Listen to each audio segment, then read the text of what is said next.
Is this thing on? Mic check 1 2. Forward by Ali Chambers. I still remember the first time Antonio and I met over Facebook Messenger. He had left his parents' house to drive to a secluded spot so we could have our meeting in private. It was here that I saw the first of many challenges facing Antonio, the lack of support in his life. We discussed his book, why he hadn't been able to get past the first chapter to date, a common thing with debut authors. And then I set him my favourite exercise. I asked him to write out a timeline of his life and just to witness which memories came up. You'll see them throughout this book. Some were heartbreaking, some were funny, others I felt deep compassion for. It's an incredibly emotional experience, and we had to stop a few times for Antonio to regain his equilibrium. But that timeline formed the basis of the story you are about to read. Now, with a plan in hand, Antonio dived forward with gusto. Come on! Given some of his experiences, some of the comments people close to him made, his dyslexia, Antonio made a myriad of excuses to fall back on. Should he have chosen to? He didn't. In the face of adversity, he kept going. Come on, son. It's a mark of a true writer. Resilience. You write until your hands are raw to the bone, your emotions spent, and everyone around you just doesn't get it. Why put yourself through all that suffering? What if it all amounts to nothing? And Antonio had suffered, sometimes through his own mindset. Sometimes it was shown through the eyes of others.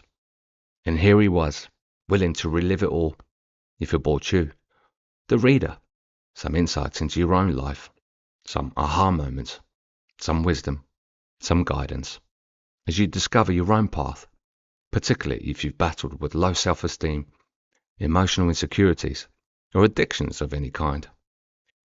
What I didn't warn Antonio was how writing a book would bring it all back up again.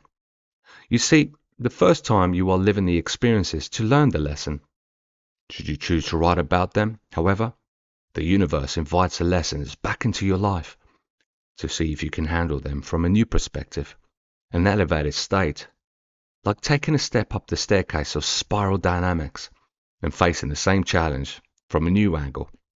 I'll leave Antonio to talk you through his interpretation of spiral dynamics later.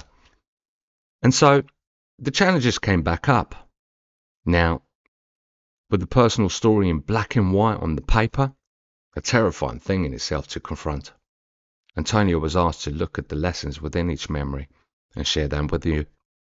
It took the book to a whole new level and created a conscious frame of work for how to work through feelings of inadequacy. I don't think Antonio was aware of he had been working on this whole time. I could see it, between the lines, but the moment Antonio realized it was a beautiful experience to witness. It's changed the man he's become. The man I met back in December 2020 was aware but still reactive, practicing self-love but not embodying it. As each new challenge has arisen, from lack of support from loved ones to sharing the book with better readers to editing and marketing, Antonio has shown up. And each time, he has become better at responding, not reacting, analysing, not accusing, and taking responsibility rather than making excuses. There have been relapses, of course. That's a natural part of being human. There have been months where he's wanted to quit, and I've ignored him. There have been months in this 16-month journey that have been harder than others. And still, Antonio continues to practice the steps he presents to you in this book. He continues up the staircase of his own spiral dynamics. It's been a beautiful metamorphosis to watch, and a privileged journey to be his mentor on, as he writes his experiences down on paper. I hope you find the insights hidden in these pages as enlightening, supportive, and sometimes challenging as they were intended to be. The Legend of the Dark King. The preface. There was a legend by the name of the Dark King. His eyes was as black as night, and his soul was plagued by chaos, for his shadows would never leave him. Gazing across a kingdom, he saw the land was drenched in darkness, and every day and night he was tormented by his inner voice of despair, which said the shadows would never leave. To quiet the voice, the king waged war and conquered lands, hoping desperately to chase the shadows and torment away. One day, when there was nothing left to conquer, standing at the edge of the earth, the sun shining down on his back, the king saw the shadow once more. He began to question if the shadow was his, or if it was the voice of despair in his head. He had spent so long running from it, he couldn't quite tell. But with the sun kissing his back, he remembered how he used to feel. He felt as if the warmth from the sun was what he himself once used to radiate. Slowly, the light of the sun began to envelop him, and the voice slowly quietened. A tear ran down his cheek as he realized the voice in his head was a cry out for help, to remember who he truly was. He was not the Dark King, but a Knight of the Light. That was who he was born to be. But as his mind had become troubled with the thoughts of others, he had dimmed his light and became afraid of the shadows. It was this that enraged him the most, as he lost his way.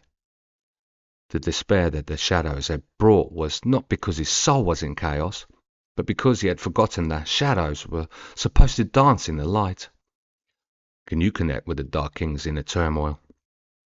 Funny how who we are born to be versus how we are shaped by our life experiences are often two different people. If I have learnt anything, it's that when these two are not in alignment, you will enter a victim frame of mind, a rather beige stage in your life. Your job is to awaken, to stop chasing the illusion in front of you, and to answer the call of who you really are. With that in mind, I hope my journey of life experiences I'm about to share not only make for a good read, but also that, through my lessons, I help another fellow human being figure out who they are too. Thanks for listening. I'll come back with introduction in another video. Feel free to ask any questions if you like. And if you haven't subscribed to the channel, hit that button.